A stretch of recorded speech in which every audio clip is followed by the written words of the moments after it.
rested from all his work which God has made. And it was important to remember that when God created heaven and earth, when he created everything that was there in it, the last thing he created was man, right? So therefore, man couldn't take no credit in what was done. Man can't take no, I helped with this, I assisted with this, but he got a finished earth completed, similar to like how a parent who's expecting a child and they have the resources prepares the baby room, make sure the monitors are there and the diapers are there and everything is there, so that when the baby comes into this world, everything is already set for the child. God did the same, and he did the same for us, and he instituted a seventh day for us to particularly rest. Now, the link down here, which is truediscoveries.org, as I said 2 weeks ago, it provides an atmosphere for you to actually, and the QR code is there. You can either take a screenshot and then press down on the QR code, depending on what version of the update in your iPhone you have, or you can always take a picture of it and then use another phone to log in, or just type in truediscovery.org, and it's the Sabbath before the Ten Commandments, and they have one, the Ten Commandments after, right? The Ten Commandments before the Book of Moses or the Laws of Moses, and the Ten Commandments after Jesus. Though there are two articles that are there that has a lot of text that I find interesting that you may find. So we see that was instituted before human beings was created, right? And then in Exodus 30, we see that God have given unto Moses the Ten Commandments. We talked about this 2 weeks ago. And a part of the Ten Commandments is the Sabbath day. And I always found it interesting that in it said, remember. All the other commandments that we read last week, no other gods before me, he didn't say remember that, right? Thou shalt have any graven image, he didn't say remember that. He didn't say remember to honor your mother and your father. Remember don't kill. Remember don't steal. Remember don't lie. It's as if God foreknew that would be an issue. One more thing I forgot. Let me just bring this over so that you can see it. Now, you'll see some individuals like grandma, like myself, and it's not just me, there are many others who would worship on a sundown period to a sundown period. And this is following the structure of the Bible. This is where it comes from. So this is Genesis chapter 2. You can see it right along with me. I feel I'm going to take up too much space, so I'll keep myself this way. All right, so let's look at when God created. Let's go back to previous chapter. Let's go to verse 1. Right? In the beginning, God created the heaven and the earth was without form and void, and darkness was upon the face of the deep, and the Spirit moved on to the waters. And God said, "Let there be light." So first there was darkness. First, when creating the heaven and earth, and then He said, "Let there be light." And He was the light. Just for the record, there's some paraphrase for that. There's a video I did, 24-hour Sabbath versus 12 hours, where I go into detail. But it was darkness first, and then He said, "Let there be light." And God saw that the light was good, and it divided the light from the darkness. And God called the light day, and the darkness night. And then what does He state first? He states the time frame, evening, and the evening mentioned first. Then He mentions the morning, first day, right? And then He goes into creating land, right? Firmament in the midst of the waters, right? And then after that firmament, He has sky, atmosphere, and He has waters, seas, right? And God called that firmament heaven, or known as skies. And then the second one, it says, and the evening and the morning, the second day. So we're seeing a rhythm here. Genesis chapter 9, let the waters under the heaven be gathered together one place, and let there be dry land, right? So we see on this third day, the dry land is being formed, and that dry land is called earth, right? And the waters that are gathered together are called seas, and God saw that it was good. And now that He's brought forth land, He's now bringing herbs, grass, all right, and fruits of every kind, right? And with the vegetation that He brought off, God saw that it was good. And then what does it say again? And the evening and the morning, the third day. And God created man in his image. And in the likeness of God, he created him. Male and female, humanity, human beings, he created them in the image of God. And God blessed them and said, be fruitful and multiply, replenish the earth and subdue it. And behold, I have given you every bearing seed that is for meat. And when God saw that everything he made, and behold, it was very good. Once again, we get that format of evening and morning, the sixth day. So therefore, as a result, on the Sabbath day, where God is telling us, right? I'll start from verse 1. Thus the heavens and the earth were finished, and all the hosts of them.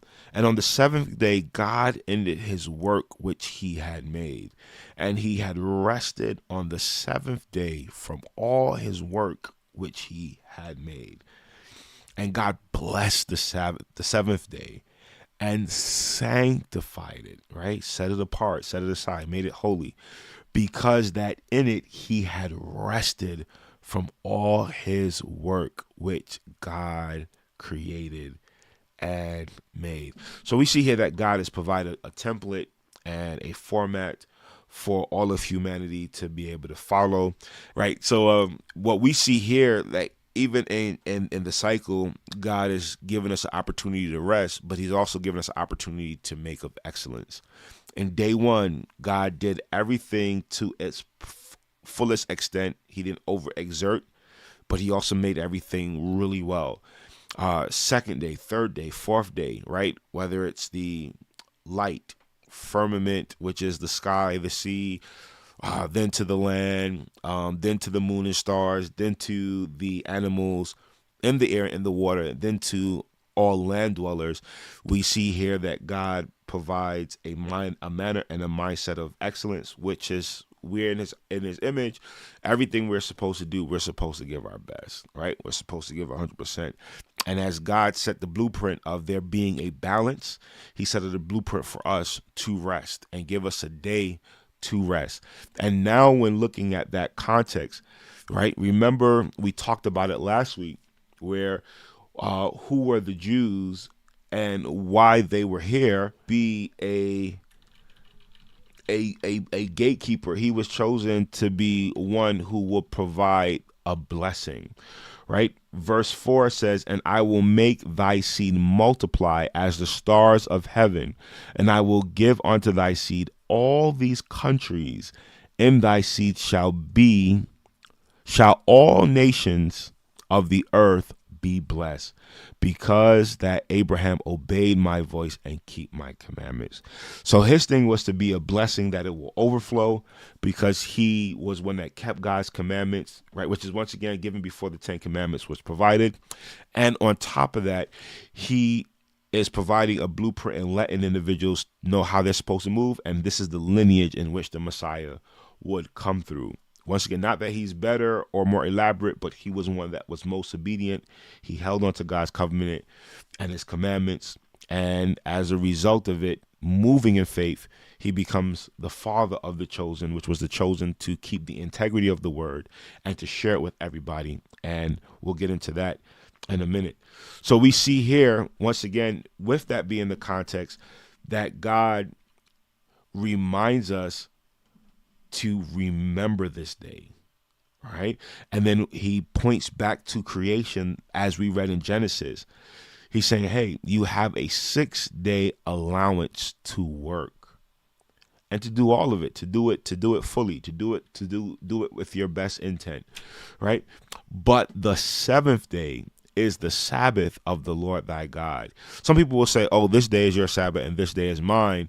But the question is, which day is really God's Sabbath? Which day is he calling us to worship? Which day is he saying is his? And God says the seventh day is the Sabbath of the Lord thy God, and in it thou shalt not do any work. And then just in case you wanted to find some, loophole, God says, you, nor your children, right, your son or your daughter, nor anybody that's working for you, your manservant or your maidservant, nor any animals. I mean, you ain't trying to trick them to be able to provide any particular work, nor anybody that's visiting in your home, right? That is within thy gates. This day is set aside really for you to be able to have rest, for you to have enjoyment, for you to be able to spend time with family, and for you to spend time with God. Remember, when God ended his work, he provided a day for communion with Adam and Eve. He provided this atmosphere for Adam and Eve to once again appreciate and get to know one another better. Because when you look at the blueprint, they were all made on the sixth day. They were made on the last on the second to last day, because seventh day is the last day. So after creating all these animals that dwell on the land and everything else, he puts Adam to sleep, and that's in chapter 2. You can keep reading it. He puts Adam to sleep. He takes the rib of Adam, right? Because woman is not supposed to be above or beneath, but he pulled from his side and made a woman from Adam. And he said, "This is bone of my bone, flesh of my flesh," right? I'm gonna call you, whoa, man. Well, she's beautiful. She's beautiful. But he calls a woman, and they spend now this time, this whole 24-hour period of bonding with one another, spending time in family is what God has given us this time for. And then the second thing is to literally spend time with him, to appreciate, to delight, to enjoy one another's company, as well as in to delight spending time with him as well.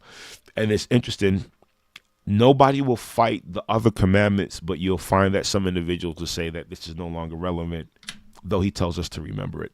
So I'm not going to beat a dead horse. We're going to move forward, right? So now we go to the component where Moses is on the scene, right? He's get the 10 commandments. Remember, 2 weeks ago, we know that these things was written in the heart of men, but now he's giving it to Moses, right? He's moving with the individuals. Moses has the 10 commandments. They built a temporary sanctuary. And then with the son of Solomon through the lineage of David, they build a more permanent sanctuary. Right now, this is the structure of the mobile sanctuary. They call it the Tabernacle of Moses. Not that Moses created it. He was given instruction to God. And each article in the sanctuary has a premise and purpose, right? This is not the premise for today's study, but we'll definitely go into this and how each part of that points towards Christ. Then you have the inner part of the sanctuary, and then you have the most holy section. And in that most holy section, we have the 10 commandments, including to remember the Sabbath day. So before the Moses was instructed, we see that there was a Sabbath commandment for us to have. Now, during the days of Moses, moving forward up until when Jesus is about to come on the scene, or 400 years before Jesus comes on the scene, we have Isaiah, about 400 to 500 years before Jesus come on the scene. And let's hear what Isaiah says about all of humanity, non-Jews, keeping this day and keeping this time, right? So God says, "Blessed is the man that do this, and the Son of Man that lay hold of it." That do what? Keepeth the Sabbath from polluting it, and keeping his hands free from doing any evil, right? Neither let the son of the stranger that hath joined himself to the Lord speak, saying, "The Lord hath utterly separated me from his people." Neither let the eunuch say, "Behold, I am a dry tree." Yes. So some people will say, the Sabbath is just something for the Jews, right? And Jesus was letting us know from early with that connotation, no, I'm not separating you guys from the Jews, right? This whole chosen people is not separation, but just gatekeepers, right? So let not the stranger who is not a Jew join from himself saying, "Hey, you guys segregated me," or "I'm segregated," or "these things don't apply for me," because God's seen this as a blessing. And he says, let the eunuch is somebody who would be maimed, right? Eunuchs were one who was castrated, right? Usually testicles and even sometimes parts of their penis was cut off. So as a result, they were seen as lame individuals, right? And they was like, no, only people who are pure and unspotted, only people who doesn't have any defects are able to come into the temple. And God is setting the record straight. Like, no, don't let them say I'm a dry tree, right? A dry tree is not watered. A dry tree is not getting from the water of God, right? They're just about to wither up and die. So he's saying, no, there's hope and life for everybody. There's communion and Sabbath for everybody. And he says, for thus saith the Lord unto the eunuchs that keep my Sabbath and choose the things please me and take hold of my covenant, right? Even unto them will I give in my house and within my walls a place and a name better than the sons of daughters. So he's saying, hey, these people that are on the outside who keep my Sabbath, who truly choose to desire me and follow me in fullness, who is willing to come into my sanctuary, right? They're going to be seen better than those who were promised, right? Better than those who are considered sons and daughters. I will give them an everlasting name that shall not be cut off. He's guaranteeing and granting eternal life to these individuals. Not the individuals who are doing it by works, right? Because we know that God gives grace to everybody. But out of aspect, you don't want to keep a commandment because you feel like you have to. You do something because you love. Like I remember giving an analogy. I don't go throw out the garbage because I feel I have to receive punishment or persecution from Anne Marie, right? I do it because I do it out of love, right? And the same for her to do something that is important to me.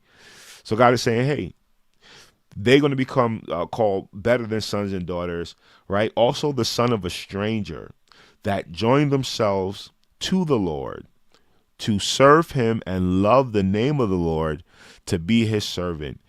And everyone that keepeth the Sabbath from polluting it and take hold of my promise, right? He gives, and he calls it a covenant. A covenant is like a contract, right? And these tens is a contract. You love me, you'll follow these. This is my covenant, right? Even I'll make the screen bigger. Even them will I bring to my holy mountain and make them joyful in my house of prayer. Their burnt offering and their sacrifices shall be accepted upon my altar. For mine house shall be called a house of prayer for all people. He's accepting, because the burnt offerings and the sacrifices is, hey, Lord, I'm coming to you. Whether it's I'm coming to you with thanksgiving for what you've done, I'm coming to you with something that I did wrong, right? I'm providing these sacrifices, which points reference to the Messiah who is to come, who will be the physical lamb, ram, turtle dove, whatever my pockets can afford. Who this animal that's dying, this is representing him that will die for my misdeeds, misfortunes, shortcomings. And I'm presenting this in prayer and supplication to you, Lord. So God is saying, hey, listen, you keep my Sabbaths, you love me and you serve me. Whatever I'm telling you to do, however small or big it is, you're following it. Man, I'll give you a blessing of the covenant. And I'll give you another example of what that covenant looks like. I didn't add it here, but I will actually put it on the screen. So this here is Isaiah 56. Right? Two chapters over, which is Isaiah 58.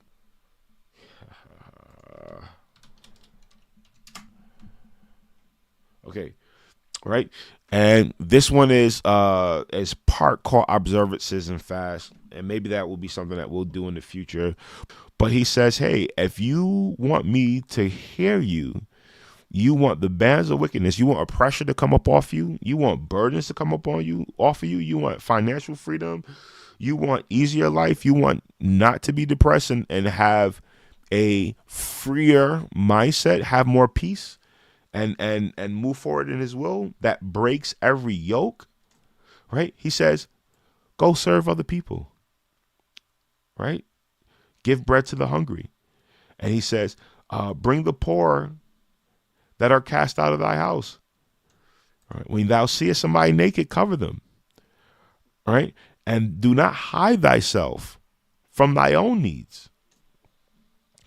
And he says, hey, then shall light break forth. Then that cloud that's over your head, that sadness that you're feeling, that countenance, when you get rid of the pretense and you sincerely seek me, right?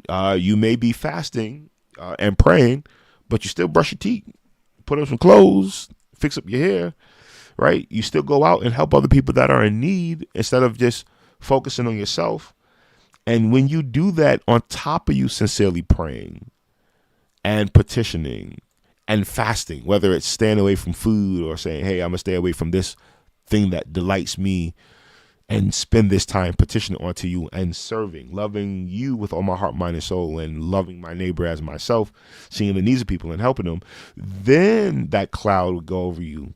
Then shall thy health be spring forth speedily. I will restore you from sickness.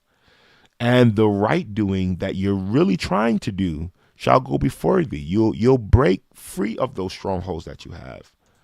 The glory of the Lord shall be your reward. So not that pretense, being phony, fighting, cursing, doing your own thing as you want.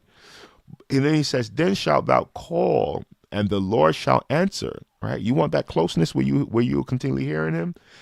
Thou shalt cry, and he shall say, here am I. But let's look at, I'm going to fast forward. Let's look at another one of the contexts in which God gives great blessing, right?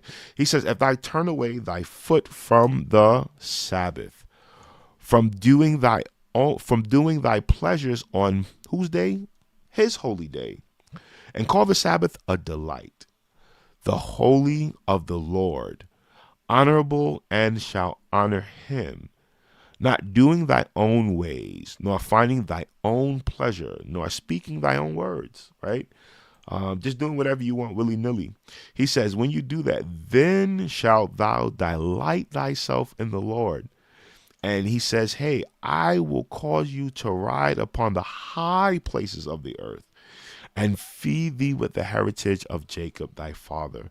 For the mouth of the Lord has spoken it. So Isaiah's reminding you, listen, it's not my thing.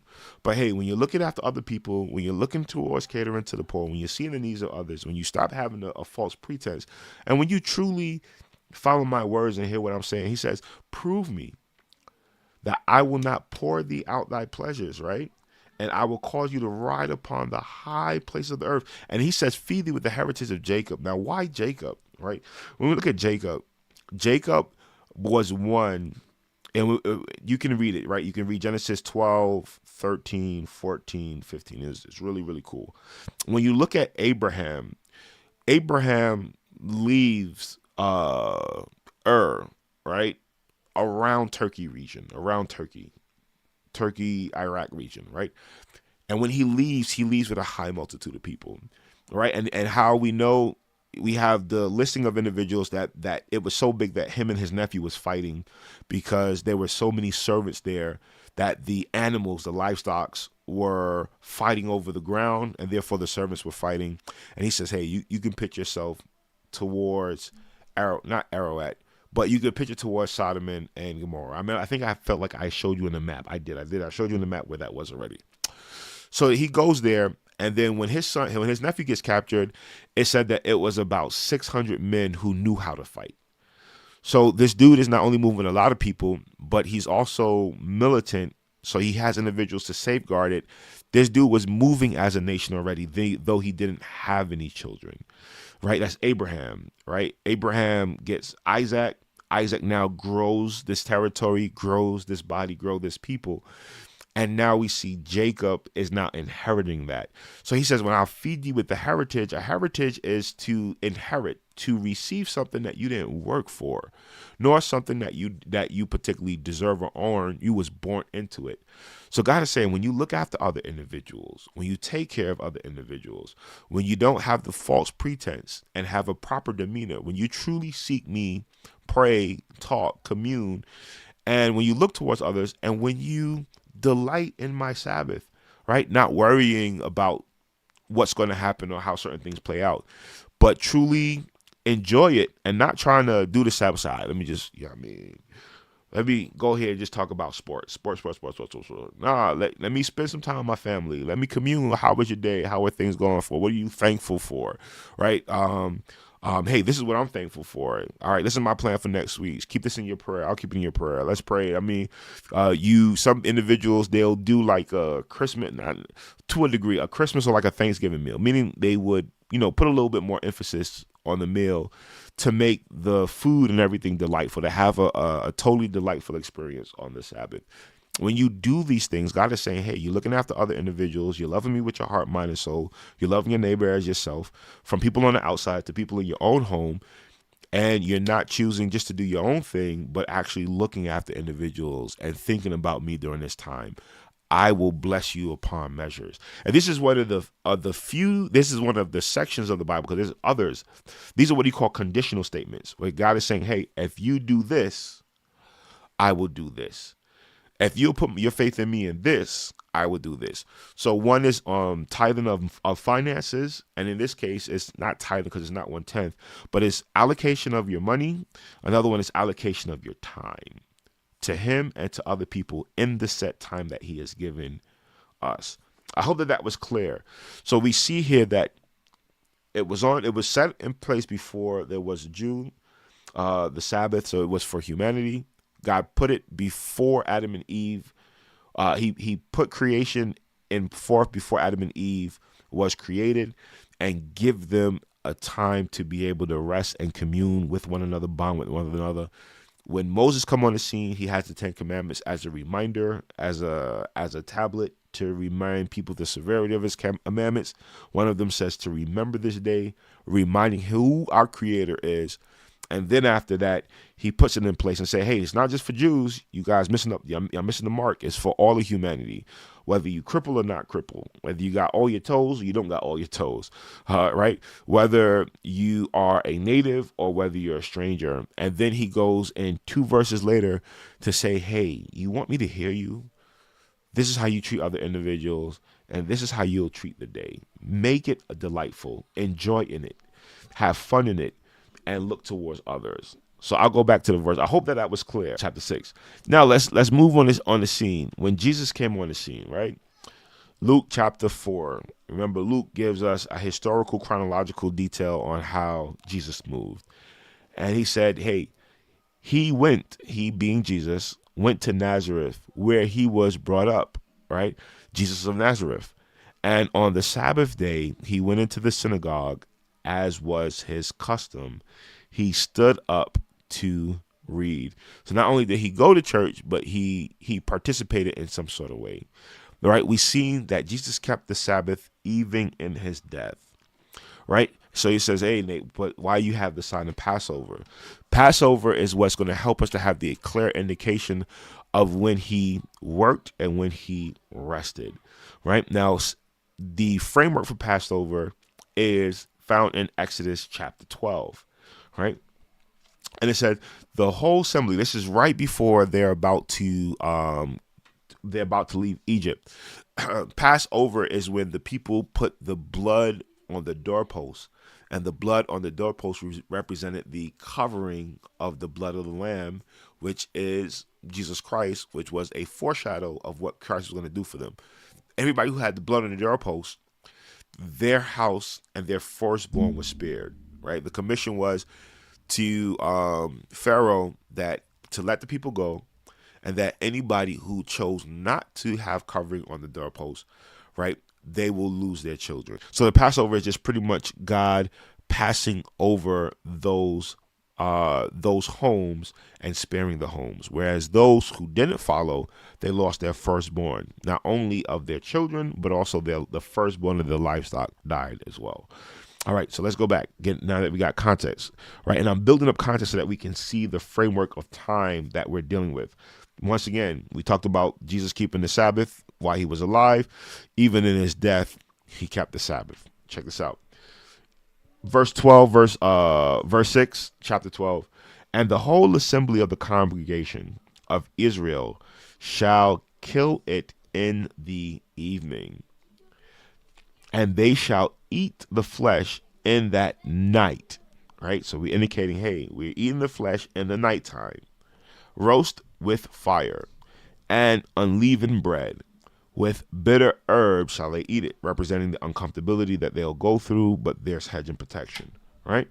Now, Passover. So no, we've seen the time frame in which the Passover occurred in Moses' time. We're going to look at the Passover in Christ's time to get an understanding that he did die. He did rested on the Sabbath, rose again on the first, was alive on the sixth, rested on the seventh, and arose on the first. All right, and these are the references. I'm gonna send you the link. Right, I'm going to Mark, but you can also find it in Matthew 26, Luke 22, and John 13. Mark 14. He says, and when they killed the Passover, remember we read in Exodus 12 that that's the nighttime, right? All right. When they killed the Passover and found as he had said unto them, and they made ready the Passover, and in the evening come in the 12. So we have an understanding. This is right. Passover occurs in March to April, right? So for example, this Passover it began on April 22nd and it ended on Tuesday, April 30th. During this time, Jesus clearly indicates. So this is, I just use this as a reference so we can see around what time of the day it was in which Jesus was dying. So we can see it would be like around 7:20. So now God allows Mark to paint the scene, right? And here are the cross references so you can get the different lens scopes as the disciples are meticulously note taking what is happening to the Messiah in Matthew 27, Luke 23, John 19, right? Matthew 28 and so forth. And it says, and at the ninth hour, Jesus cried aloud with a loud voice saying, Eloi, Eloi, lama sabachthani, which is being interpreted, my God, why hast thou forsaken me? And Jesus cried with a loud voice and he gave up the ghost, right? Which means that he died. Now, the ninth hour, right, means it's around 3 o'clock because they count the days from when the sunrise, which is around 6 a.m., which would go in correlation to that time frame looking at the months of May and April. Now, with us taking a look at that, we seeing here, we knew that the Passover was in the night before. Mark indicates now, hey, he passed right around 3 o'clock, roughly around 3, and it say, hey, now when the eve was come, because it was the preparation, that is the day before the Sabbath, Joseph of Arimathea, honorable counselor, which also waited for the kingdom of God, came and went in boldly to Pilate and craved the body of Jesus. So we see, hey, preparation day is coming. So we know that, hey, this is a Friday night that this evening Passover is taking, right? And he wants to do it before the Sabbath hits, right? Pilate marveled, calling on to him a centurion, whether he had been dead, and when he knew of it, the centurion gave the body to Joseph, right? Because the Romans were crucially known to ensure that a person is dead. It was so serious that if a person who was on the cross actually escaped, that soldier would die. And seeing that Pilate was one that was in charge, he's not going to let Joseph take him unless he knows for certainty that Jesus died. So we have that Jesus is resting, he's dying, he died, preparation day, Sabbath was about to come on, it was around 3 o'clock, 5 hours to prepare, and individuals that know individuals who work with Jews or been in the Jew establishment, on preparation day, they like to close business around 2, around 3, so that they can have time to prepare for the Sabbath, get the food ready, get the special candles ready, get special attire. You know what I mean? Some of them would bring their sparkling cider, their wine, whatever it is, in preparation for the day, right? So we understand that, hey, It's coming close to Sabbath. And it says, behold, he brought fine linen and took him down and wrapped him in the linen and laid him in a sepulcher which was hewn out of rock. So it's like a tomb, right? Not the ones that go into the ground, but like one that was carved into a cave, which it was hewn out of a rock. And Mary Magdala and Mary, the mother of Jesus, beheld where he was laid. And this is Mark 15, verse 47. And it said, and Joseph of Arimathea, our counselor. All right, so I already read that part for us, right? This is, I'm not going to. Now it says, so we know that he died. He died on the Sabbath. Let's see when he resurrected. In the place where he was crucified, there was a garden, a new sepulchre where a man was never laid, right? And he took it down and ripped him with linen, which is, we read this from Mark 14, just reading from Luke. And just once again, and that day was preparation day, and the Sabbath drew on. And the woman also which came with him from Galilee followed after and beheld the sepulchre and how his body was laid. And they returned and prepared spices and ointments and rested the Sabbath day according to the commandment. Right. So nobody, I remember this is Jesus. They valued and seen him as God. Joseph did, his mama did, and Mary of Magdala, which we're going to talk about in the ordinance. Right. I said it was a woman who was a prostitute, who was one that did something for Christ that nobody else was willing to do while he was on earth. So, she's truly revered him because she broke custom and she broke practice just to take care of Christ. So if there wasn't anything significant about it, they would have already did it. They would have did this for him. I mean, she would have took care of him, but no, she rested and God rested as well. And what happened on the first day of the week, right? First day. So we have the first day early when it was yet dark onto the sepulchre and see if the stone taken away from the sepulchre. So we see here that even Jesus in his death, he made sure, right? He died for humanity, right? He put in the work. He was a sacrificial lamb. He was the Passover lamb.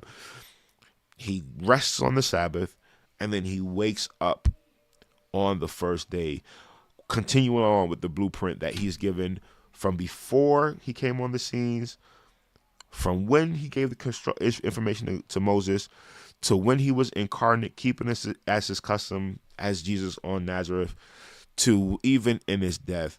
He told us, hey, if you love me, keep my commandments. That is the commission and the pledge that he has given to us. So the question is, hey, what about Jesus after his death, right?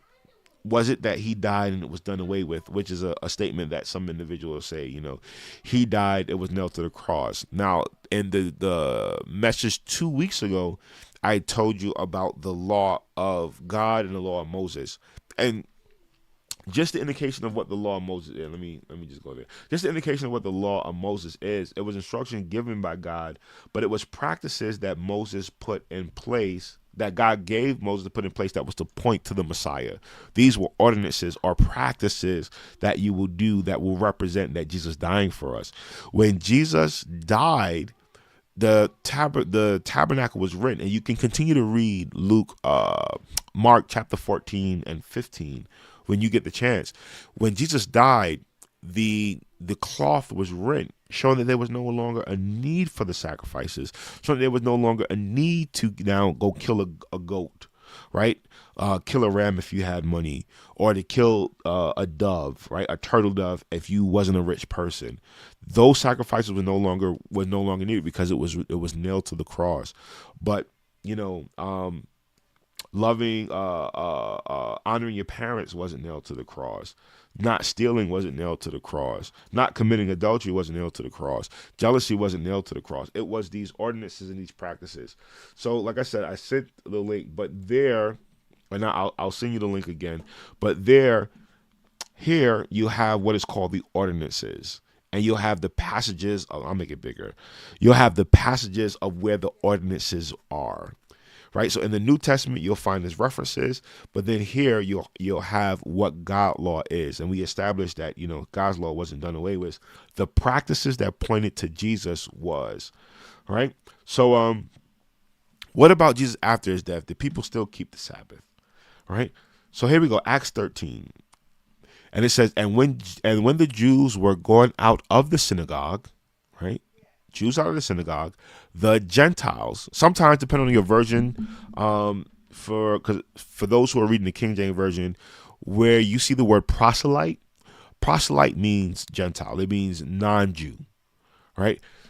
Just so that you know, so that you'll see the variation. And when the Jews were going out of the synagogue, the Gentiles besought that these words might be preached to them the next Sabbath. So it shows that the Jews and the Gentiles were at the synagogue on the Sabbath day, and they wanted Paul to come back and preach on the next Sabbath. All right. Now, when the congregation was broken up, many of the Jews and the religious proselytes, there go the word Gentiles, proselytes, followed Paul and Barnabas, who, speaking to them, persuaded them to continue in the grace of God. And the what? Next Sabbath day came almost the whole city together to hear the word of God. Jews and Gentiles still moving forward with the momentum and the practice of keeping the Sabbath day, right? Now, somebody will say, "Oh, in the Bible it said that they came together on the first day. That Paul preached to them the first day. Therefore, that give reference of there being a change." Acts 17. So remember, this is 13. So this occurred first. Let's keep reading or keep moving forward 4 chapters. If we go 4 chapters, I think I have it here. If not, I'll pull it up. Yes, Acts 20. So it's Acts 20, Paul preaching on the first day. All right. Now, if we take a look at it, okay. So let me pull it up over here. And he says, after the uproar was ceased, Paul called him the disciples and embraced them and departed for to go to into Macedonia, right? So he's about to go into the region of Greece, right? And when he had gone over those parts and have given them much exhortation, he came now into Greece, right? So he was departing to go into Macedonia, but now he's in it. He's in Greece, right? And it says, and abode there 3 months. And when the Jews laid wait for him as he was about to go to now where? Syria. He proposed to return through Macedonia. And let's go now to verse 7. Because most people will just give you Acts chapter 7 and they'll just leave it there. So let's get context. So we have the context now, and let's keep reading. And Paul, and upon the first day of the week, when the disciples came together to break bread, they said, hey, now you see that? They was there on the first day of the week, but what are they doing? They were breaking bread, right? They were eating. And it said that what? Paul preached unto them. Why? Ready to depart on the morrow. And he continued his speech until midnight. He know that he was leaving. He know that he was separating from them. And he wanted to make sure whatever he can share in his last words, because Paul knows that it's quite possible he's not making it back. He knows that there's uproar. He knows that there's political unrest. He doesn't know whether Caesar's going to grant him a pardon or going to give him the execution for trying to, what they said, overthrow his government. So as a result, he's preaching his heart out, right? They came there to eat. He's preaching his heart out, right? And he preached until midnight. So it wasn't as if he was having church service. He was giving them a salutation. He was giving them encouragement from the word of the Lord, and he was sharing everything that he can share with them. And like I said, this breaking of bread was a part of their custom. If I go to Acts chapter 2,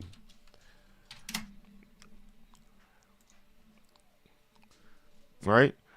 And okay, we just talked about it. It says, hey, they were all amazed and marveled, say, hey, behold, are these not Galileans? How we hear every man in our own tongue, where we were born, right? Parthians, Medes, Elamite, Mesopotamia, Judea, Cappadocia, Pontus, Asia, right? Parts of Africa, Phrygia, Pamphylia, and Egypt, Libya, Cyrene. Then he goes into parts of Rome, right? He called them strangers, so it's diasporas of the Rome, right? European nations.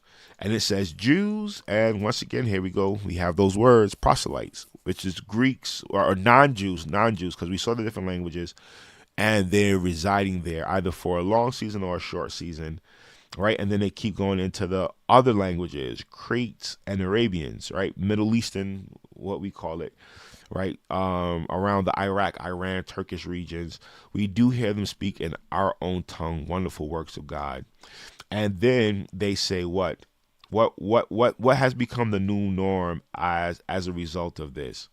Let's go down to verse number 24. No, let me keep going. Let's go down to 37. Now, seeing this, they were pricked in their hearts, and they said unto Peter, to the rest of the apostles, minister what we should do.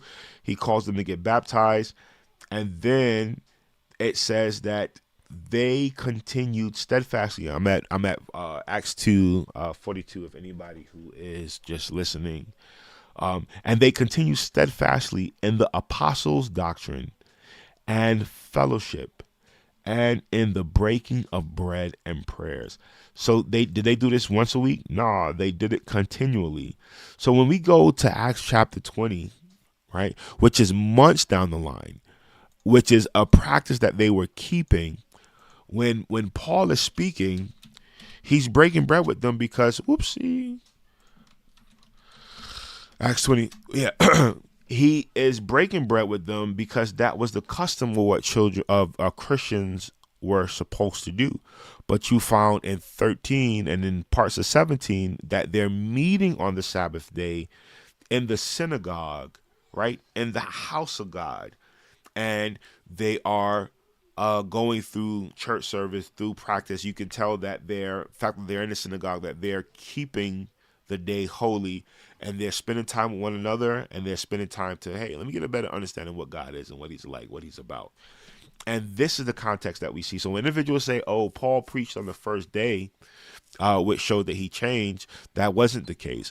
When you hear individuals say, oh, we worship on the first day because we're following the practice of Jesus' resurrection, we've read it following Passover.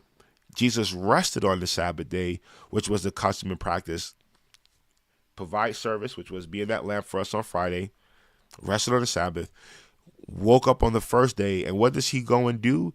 He goes and ministers, right? You can take a look at it. Mary comes back to go and embody the body, not embalm, but to provide ointment and herbs and to wrap the body properly because they were rushing because the Sabbath was coming. And then Jesus has a dialogue with her. And then after that, two other disciples are walking down, and Jesus is showing them how his death was actually the reason why he was there, and pointing to what the prophets were saying was to occur, and that how Jesus fulfilled it. He did his work before on the sixth day. He did his work on the first. He rested on the Sabbath. In Acts, we see that they were also doing that on as part of their practice, even as Jesus Christ died, as well as we've seen Jesus doing it in Luke chapter 4, verse 16, which said that it was his customs. All right, here's what God told us. All right, now remember, this is Hebrews. This is Paul writing to the Hebrews to remind everybody, and us included, that if Jesus had given them rest, then would he not afterwards have spoken of another day? There remaineth therefore a rest to the people of God. Right? Verse 8. Bro. Your boy dropped the ball. I did tell you I had a long day. Right? So let's go to Hebrews chapter 4, right? Let's pull it up here. HEB 4, and I'll fix that. before I send it to you. I'll send it to you guys so you can have it, but I'll fix that. All right. Um, okay. For unto us the gospel was preached, as well as unto them, Jews and Gentiles. But the word preached did not profit them, not being mixed with the faith of them that heard it. So in this second component, because you see that there's a colon here, which separates the segments.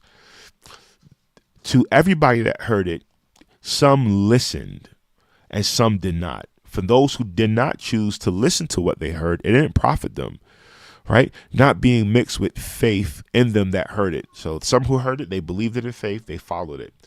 And then he goes and says, for we which have believed do enter into rest. Okay. What kind of rest though, Nate? It's not clear.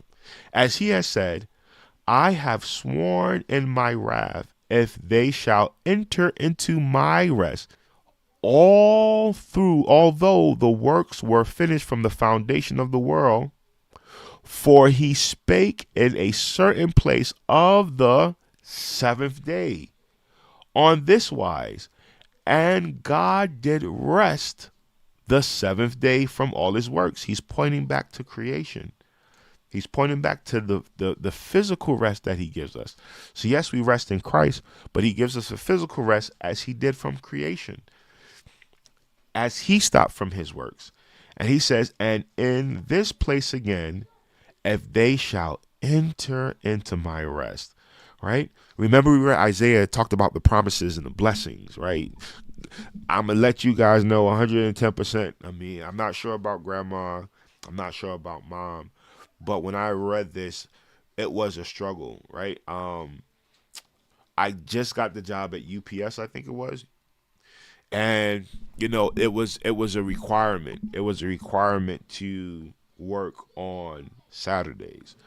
And then also individuals who wanted to become truck drivers, they would usually pick those who would work on Saturday, because a lot of the regular drivers, unless they wanted to make overtime, which if they worked a lot of hours during the week, they really didn't need to.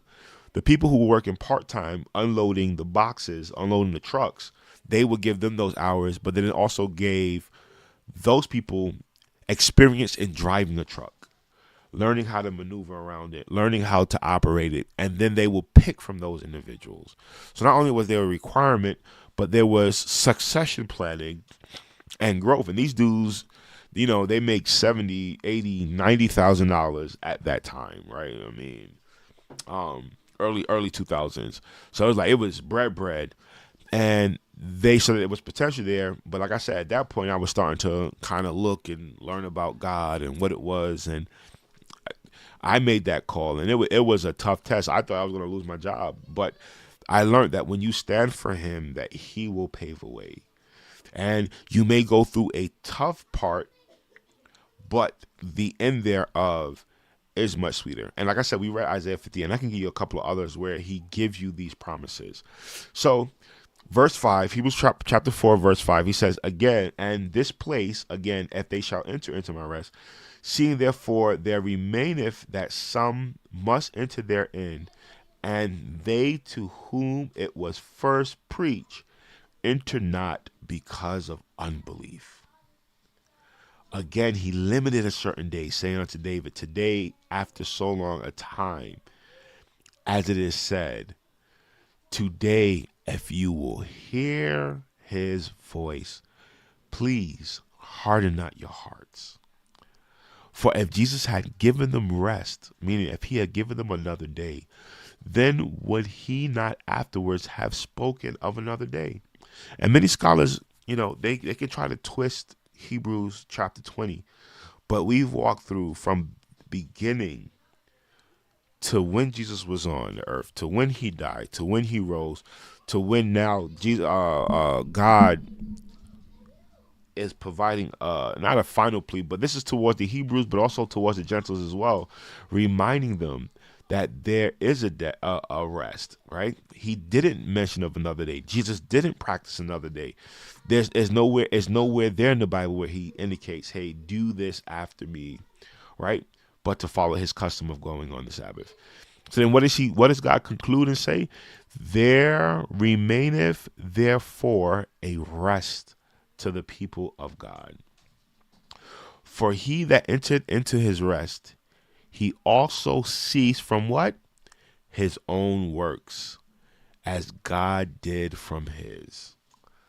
Let us labor therefore to enter into that rest, lest any man fall after the same example of unbelief. Right? So God understands that for some it may be a struggle, but he's saying, hey, let us labor to enter into that rest. Right? Let us fight to have the rest that God is giving and providing for us. Right? And after a while it becomes laborious, but it is something that becomes delightful. And not only does he see, in my experience and the experience of many others, he not only makes it light, he not only sees you through your expenses and your tough times, he also provides that overpour of blessing in time, in faith. All right. I hope that component was clear. I have one more passage and then we can conclude. Right. In the new heaven and in the new earth, right, from one Sabbath to another, all flesh come to worship before me, saith the Lord. In that earth made new, where we're seeing our loved ones and everybody who made it, right? We too will still be keeping this component of being able to have fellowship with one another, hang out with one another, play with one another, crack jokes, have leisure, have fun, commune with God, have a deeper connection and relationship with Him, right? And keep this Sabbath, right? And just a reminder. Here's the scene I was supposed to pull, right? Here's a reminder. You know what I mean? If a person does not know this, they're not held accountable for it, right? For many have sinned without the law, will perish without the law, and as many have sinned in the law will be judged by it. So if you know better, you're held accountable, right? Therefore, to him who knows to do good and to do it not, it is sin. And last but not least, right? In the times of ignorance, God winked at, he overlooked, but now call all men everywhere to make a U-turn, which is what repenting is. I hope that this information was clear. It is something that was a struggle for me at first, but it was like, I'm going to take a leap of faith, and taking a leap of faith, man, have not seen where God have not blessed. And even you look at some individuals, they may, they have their health, they have longevity.